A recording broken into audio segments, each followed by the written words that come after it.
kaverina kappis, niin nousevia varmaan.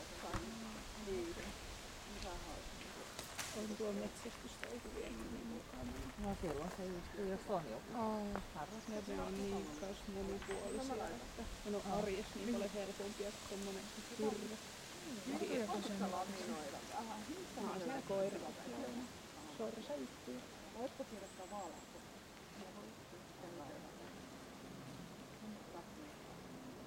Entä riippuu niin hirveästi?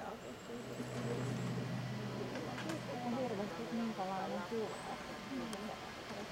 On oikeasti erilaisia. Noi kaksi on kans niin.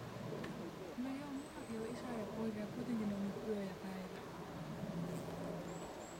Niin, no mullahan me Valtteri tuli vaan aluksi hoitoa, koska me ollaan totesin kauheasti, että me voimme ottaa hoitoa, että pääsen kotiin. Sä oot varmaan jakaa. Niin, koska mä olen vasta vielä, että Valtteri kohas ihmisen, mistä itselle ei halua. Sitten siinä oli joku 6 viikkoa, että mä ajattelin, että voisi nyt tähän jäädä. Eikä se toskaan yhtään. Ei.